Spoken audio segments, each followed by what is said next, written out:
landscape architect Mustika Eli binti Zulkifli, right? And to get to know her up close, she's basically a director of Landscape and Recreation Department, Johor Bahru City Council. A very pretty lady, very soft, but very strong in her heart, right? So she graduated of the Faculty of Built Environment, University Technology Malaysia, UTM, in 2004. She started her career as a landscape architect in Singapore from 2004 until 2009. She was involved in a few notable projects in Singapore, such as on the Ion Orchard and Crown Plaza Hotel, Changi Airport. She then decided to pursue her career in the public sector with the Majlis Bandaraya Johor Bahru.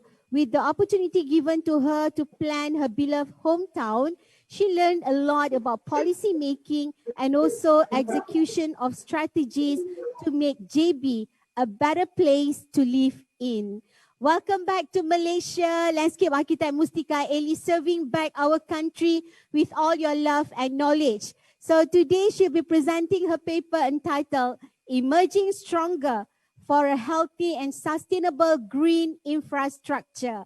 Ladies and gentlemen, over to you, our beautiful landscape architect and notable landscape architect Mustika Eli binti Zulkifli, and the floor is yours. Thank you so much, Dr. Nur Atia. Oh, we can hear you quite clearly. Landscape architect Mustika, would you mind to switch on your microphone? Wait, Okay, that's good. Okay, is it clear now? Yes, so clear. Yes. Okay, thank you, Dr. Nur Atia, for the introduction. Assalamualaikum and a very good afternoon to all. I'm Mustika from Landscape Department, Majlis Bandaraya Johor Bahru. First and foremost, I would like to thank Puan Hajah Rotina binti Muhammad Daik, Director General of National Landscape Department, for giving me an opportunity to share our experiences from down South Malaysia, known as JDT. Today, I will share with you on our experience in facing the unprecedented situation and how MBJB handled the matters and planned how to move forward. With the title of Emerging Stronger for a Healthy and Sustainable Green Infrastructure, my presentation today will be divided into three main parts. Next, please.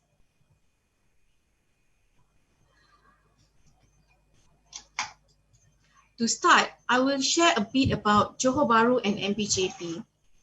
Then we move to part 2, where I will quickly share with you on our experiences in facing MCO1, post-MCO, and second MCO. Part 3 is basically our strategies on how to move forward in ensuring JB emerge as one of the most important city in Malaysia by spearheading the economy and leading the society to face the post-COVID situation. In a nutshell, it's all about Johor Bahru yang baru. Next, please. Next. Johor Bahru. Johor aims to be the next economic powerhouse in the region. Being the capital of Johor, our city has been blessed with millions of investments for the past 10 years. You can see rapid growth in Johor Bahru, where we have created the new economic sectors into the city centre. Although we have faced a lot of challenges while redeveloping, repositioning, and transforming Johor Bahru, we also look into the whole livability context to make JB resilient. As you all know, one of our unique selling proposition, which is USP, is having Singapore next to us. But COVID has taught us something else. We don't have the potential of 5 million people next door sharing their wealth with us. JB have left alone with 1.9 million population with only ringgit capabilities.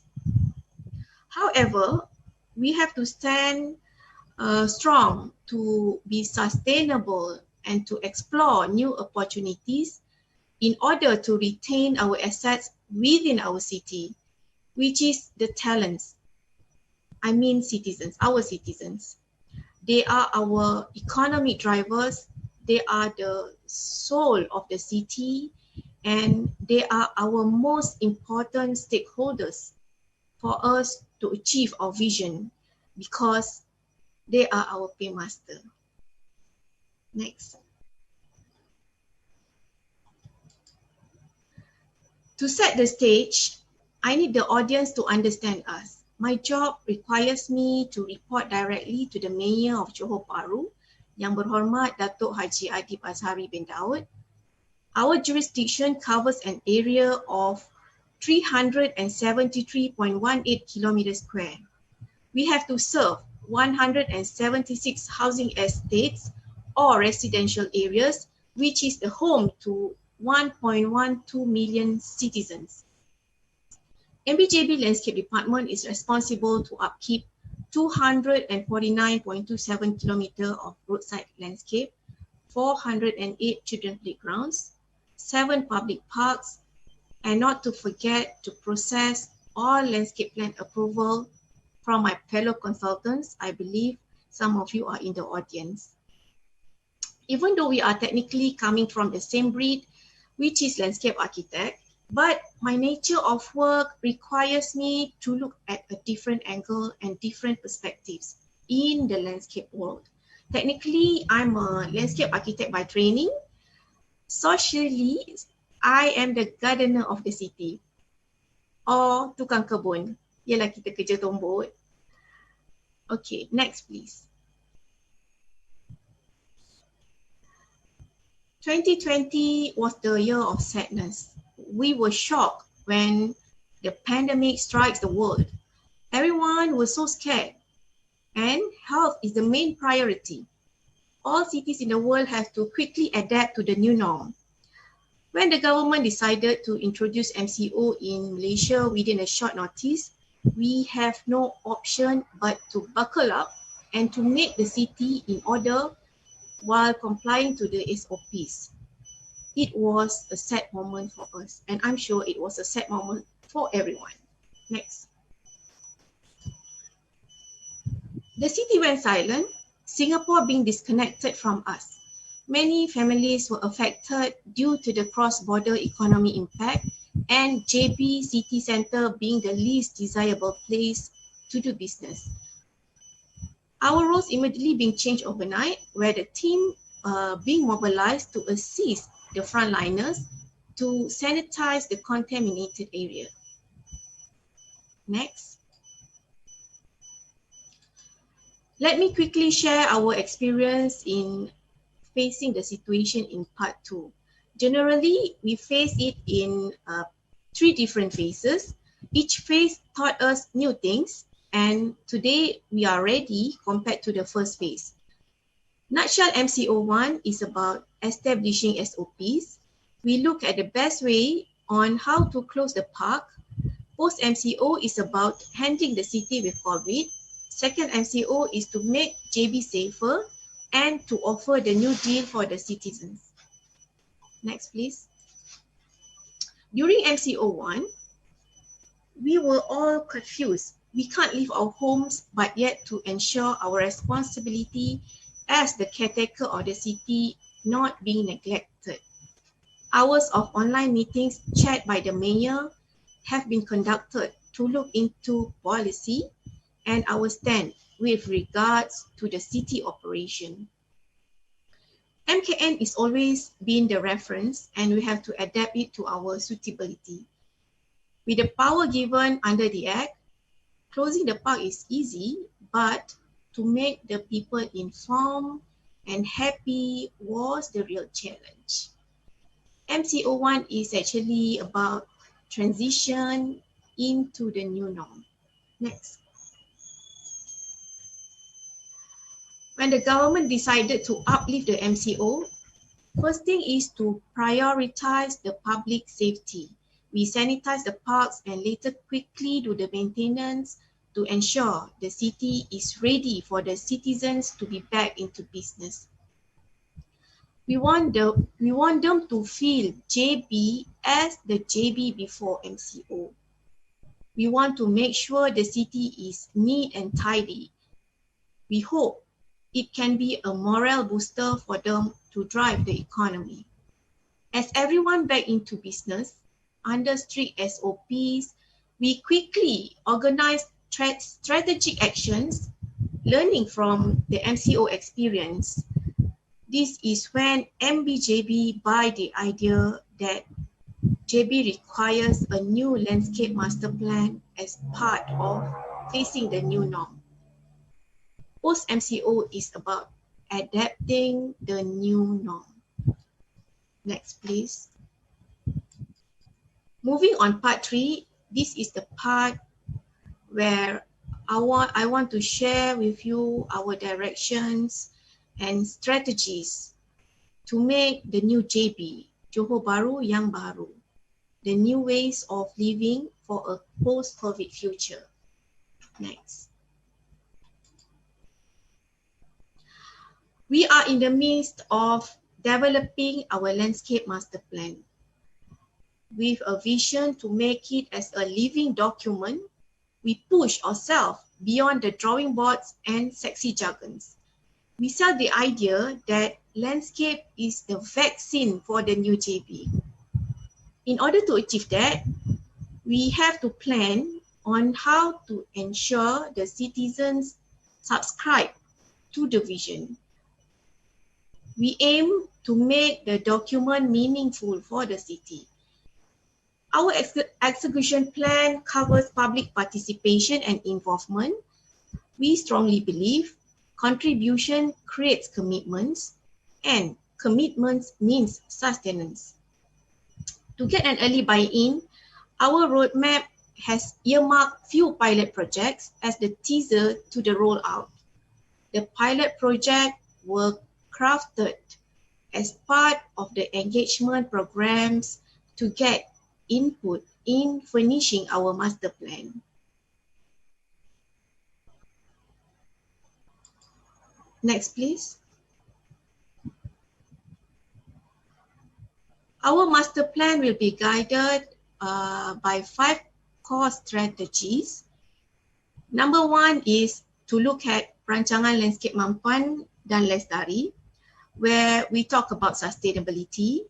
Number 2 is Pembangunan Kawasan Hijau dan Rekreasi, where we look at development of public spaces and recreational areas. Number 3 is Pemeliharaan Lanskap dan Seni Budaya, integration between landscape, art and culture.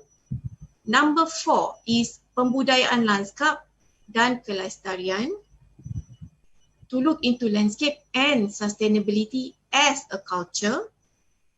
And number 5 is peranan lanskap dalam menangani COVID-19, to look into landscape roles in facing post-COVID. We target to complete the master plan by August 2021. And once it's completed, it will be our guiding principles for the next 10 years.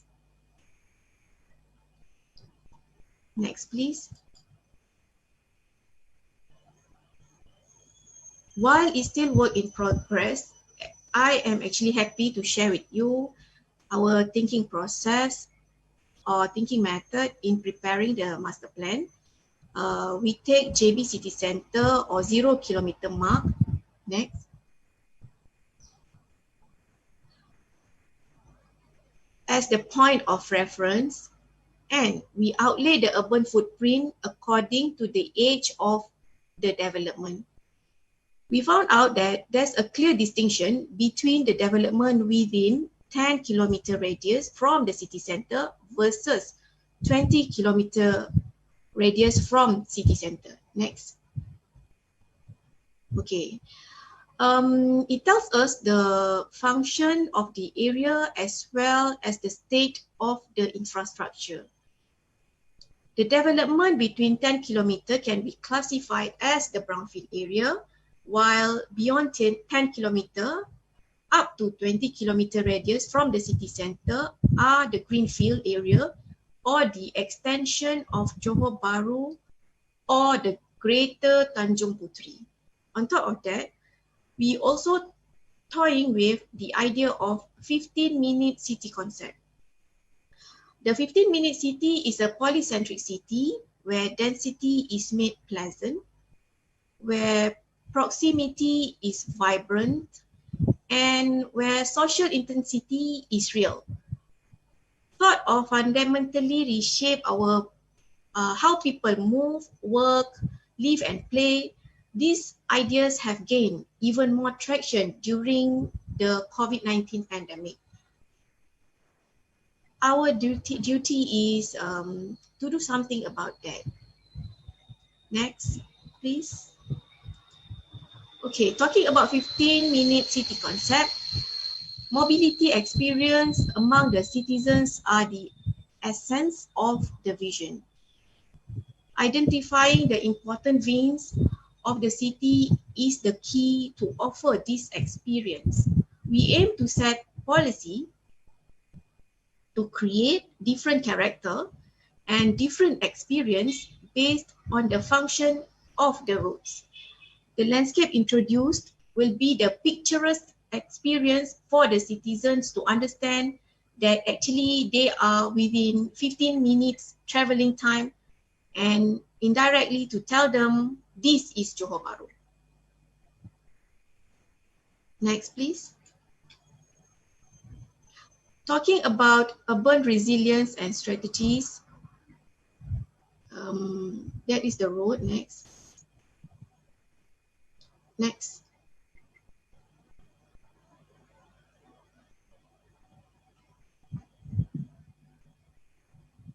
Okay, next. Okay, talking about urban resilience strategies, by understanding the disparity of the condition of the green infrastructure between the green field and the brown field, we try to put another challenge to ourselves. Realizing our guidelines work for the new development, we would like to give a focus on upgrading infrastructure in the brownfield area to promote living in the city center. We found out that greenfield area have been blessed with beautiful and sizable parks, while the brownfield need breathing space to make it sexier to live in. At this point, we have identified 6 potential sites for us to translate the idea on the ground. We would like to promote the city center as a livable area, and we want to find the right balance between the old and new JB. By doing so, we hope we can assist the planning department to manage the urban sprawl. Okay, next please. This is Lingkaran Lakin, one of the identified action area. It is still work in progress. Anyway, the name and area might change once we conclude the master plan. The idea is to link up 3 major parks that we have in Johor Bahru. Our problems is we don't have regional park. So Hutan Bandar is the biggest, which is 50 acres. Taman Merdeka, 30 acres. Taman Bunga Raya, 16 acres. So we are looking at how to leverage on Datin Halimah interchange can be used as one as the connectors to these 3 important parks in JP. Extension to it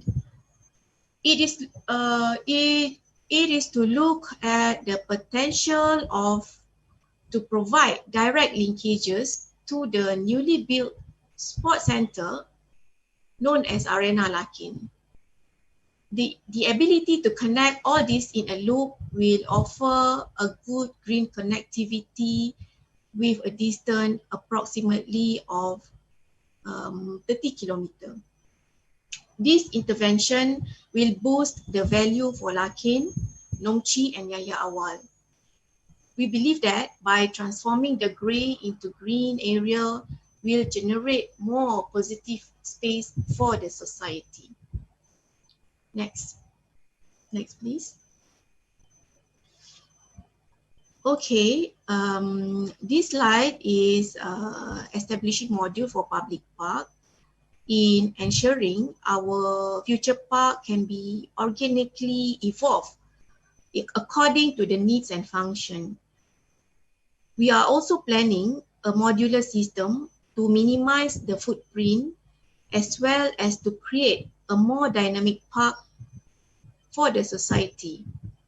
We look into new guidelines for the park in accordance to the new norm compliance. Okay, next please. Part of our roadmap in completing the master plan is to create 24 urban farms, which is called Kebun Kejiranan, by end of this year. MBJB has allocated 1 million to kick off with this project, which requires total involvement from local communities. The main objective of this program is to educate the society on the new way of how to generate income. Other than that is to build a stronger society on top of to boost their morale. And of course, to promote food security agenda, which is in line with Johor's strategic action plan. Fun fact about this project is 100 poly bags of chili can generate 5,000 income a month. If I don't get involved with the project, I also don't know. Maturity period for chili sentil, we call it chili sentil, about 3 months, and now market price is per kg is about 23 ringgit per kilogram. As at now, we have 2 subject matter experts from the community volunteering to collaborate with MBJB to become the facilitator. One is an art teacher and the other one is a retired surveyor. We hope we can find more unsung heroes through this program and become the champion in the society. Next, please. Other than that is our second pilot project, which is to beautify the city center. We understand that the most impacted sector during this pandemic period is tourism. To bring back the confidence among investors, MBJB took a step ahead by taking this silent moment to prepare the city with better tools to boost the sector once the international border is open. Under these initiatives, we have created Neural Jejak Warisan.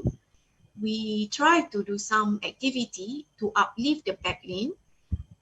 This is a collaboration work with Think City, and we promote participation from the public and local artists. This project is targeted to be kicked off by third quarter this year. Okay, next please.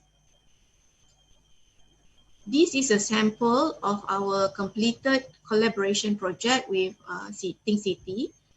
The aim was to facelift JB Old Town.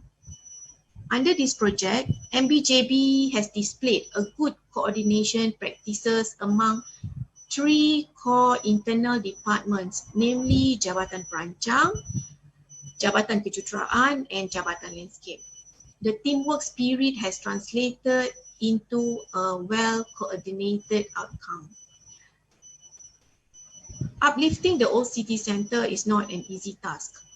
The main objective in this project is to decluttering and make the city seamless. We look into universal design, greening the city, improving energy efficiency of our street lightings, introducing nature-based solution, which is bioretention swale, and increase porosity in the city via porous paver. Public engagement was the key to this success.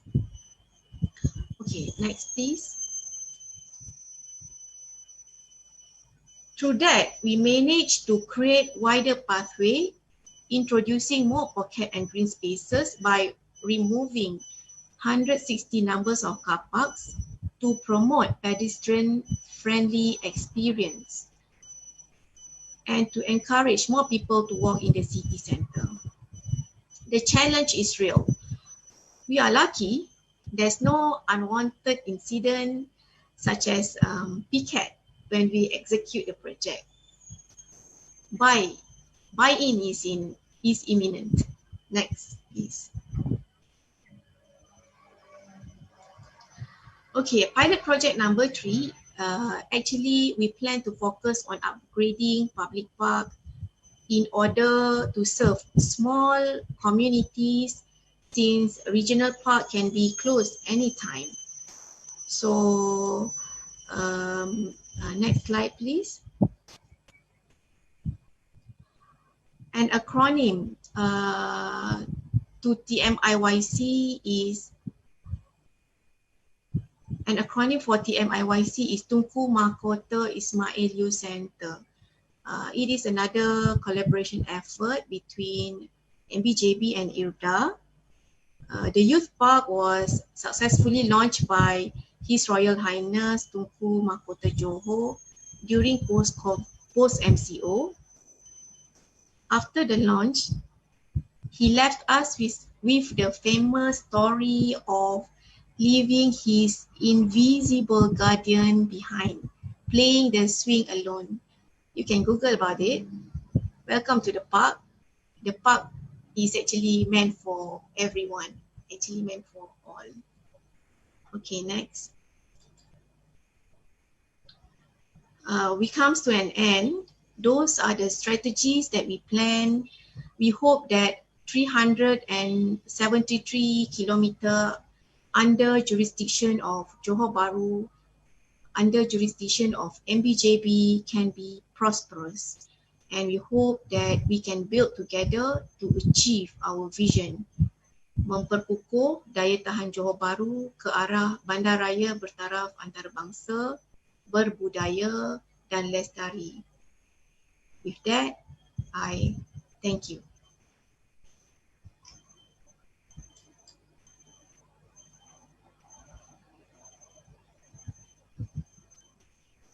That's all. Okay, thank you so much, Landscape Architect Mustika Eli, for the case study in Johor Bahru, right? So you brought us to the northern part of Malaysia with smiles, and we are also smiling here to see how much you have done to JB with your effort as a landscape architect, and we would like to congratulate you for all the efforts. Keep going, my dear lady. You can do it, and you have proved that you have been doing a very good job over there. All right. So now, sorry, can we just say that go JDT? Okay, sure. Okay. So we have a few questions for you, my dear, right? So let me just read out the first one. Okay. Wow, the first one is of course from our landscape architect Masimis from FB Live. Love the idea, landscape as the vaccine for JB through landscape master plan. All right, so we've been talking about landscape as the frontliners. Now we're talking about landscape as the vaccines to as part of the solutions for this COVID-19 or even a landscape issue. So don't forget to get your jab or your shot for this vaccination so that we all can get together in our parks and also green spaces. All right, my second question is that from Farah Liana FB Live. So she's asking about, is it possible for JB to achieve a successful landscape design as their neighbor Singapore, right? So maybe the question from Farah is that, can we be as good as Singapore? And the bonus question, oh, Farah has bonus question here. What happened to Sungai Segit now? So we have two questions here. Over to you. Okay, thank you, Dr. Atia. Okay, Farah. Of course, we have to believe. We must have a dream. We dream to make sure that Johor Bahru can be as beautiful as Singapore. So I need everyone to buy the idea that landscape is actually can help to boost the economy as well as become the most important sector in the vision, because landscape is all about having, we need to spend in order to beautify our city. About Sungai Segit, actually is in the process of redeveloping under IRDA. So targeted to be completed, if I am not mistaken, by end of this year. We started to plant more trees there. So don't worry, under construction. Yeah, and there's one from Yusri Bacho and Nur Amalia here. JB community can't wait to have green connector and mural warisan. Congratulations, landscape architect Mustika. So there are lots of hopes and visions from the MBJB and also from the community. So I believe this collaboration could be one day making JB as another beautiful and another sustainable city all over Malaysia and also all over the world. Yeah. So, all right. And then last question today is basically from Amalina FB Live. So for Core 4, you mentioned sustainable as a culture. Can you describe more and spot one place at JB that have a high potential to develop the fourth core and why? The question is about Core 4, spot one. Okay, sustainable as a culture is actually, we have started with our mayor's vision, which is under the program Kelestarian LA 21. We have started to go into schools and giving them a budget, or we call it a pertandingan, so that they will start early. We started to kita mula doctrine to the children so that they start daripada awal. We want maybe in the future kita ada dengar kita akan dengar cita-cita budak-budak ni untuk menjadi landscape architect suatu hari nanti.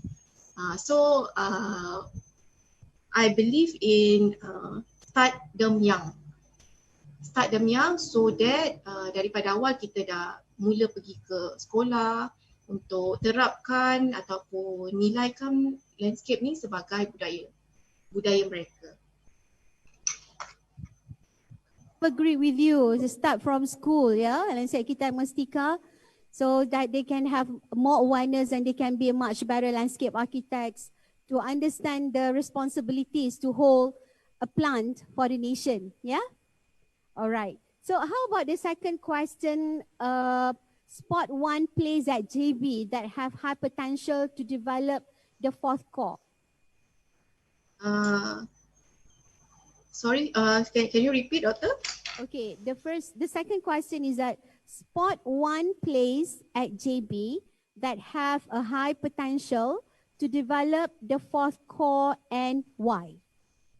Okay, actually, our pilot project number 1, which is Kebun Kejiranan, is one of the idea to make sure that the community itself embrace landscape as their culture, because kita ajar mereka daripada mereka tak tahu tentang landscape and how landscape can help to boost the economy and on top of that they can sustain by themselves lah. Kalau dia usaha, dia akan dapat pulangan dan dia akan belajar lah supaya dia sentiasa mengamalkan budaya landscape dalam kehidupan harian dia, because plants is about you have to take care of plant every day. Dia macam jaga anak, ya. Kalau kita tak siram dia, kita tak nurture dia, kita tak sayang dia, dia tak akan jadilah. Contohnya begitu. So that's why landscape architect normally is very lovable person, yeah, because we are not just being loved, but we also love plants so much. All right, so I think it's a very inspiring session with you, landscape architect Mustika Ali, because we believe that your effort in MBJB has changed the image of JB, because I was there when I did my degree study in UTM. That was way back in 1993. So that was when Sungai Segit was there with the smells that I can still remember vividly until today. But now things are changing. So what happened to Sungai Segit now, landscape architect Mustika? Now Sungai Segit is under construction. But you can see there's in FB Live, Irda, they already have fish there. So it was you can Google. It was, I think, about last 2 weeks. So it's under construction. We target to complete by end of this year, Doctor. Congratulations from the brackish, I could say Sungai Segit, brackish black water into a river that has fish now. Congratulations. Oh my God, that's so beautiful.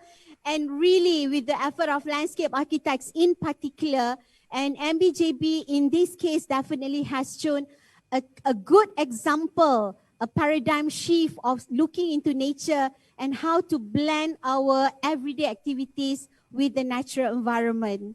With that, thank you so much, landscape architect Mustika Ali, for sharing.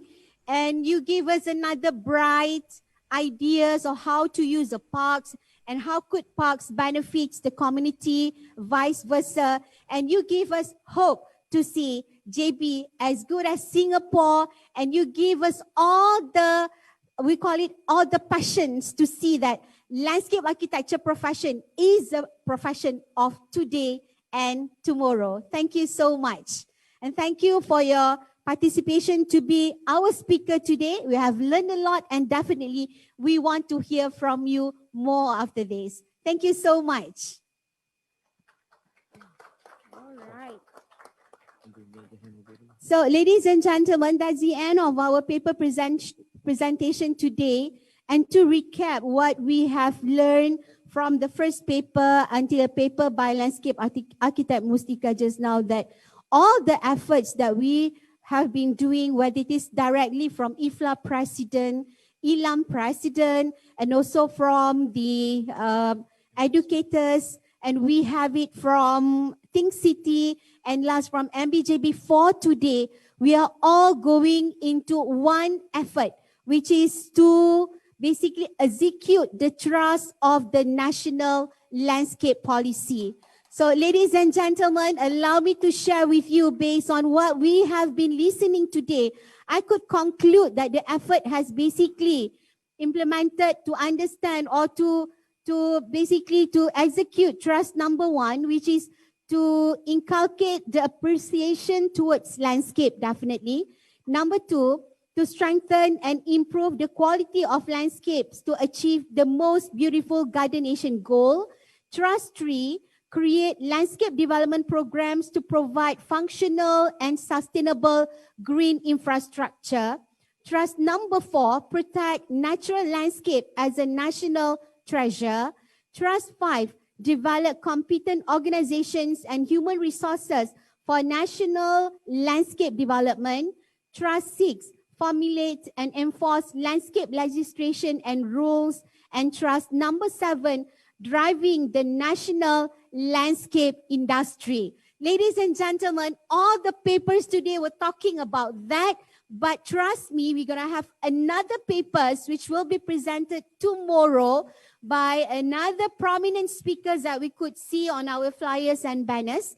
So be with us, because tomorrow is again another interesting day that basically we call it a sacred day for us, 3/3/2021, right? So tomorrow we're going to have another 4 paper with a message from messages from World Urban Park President.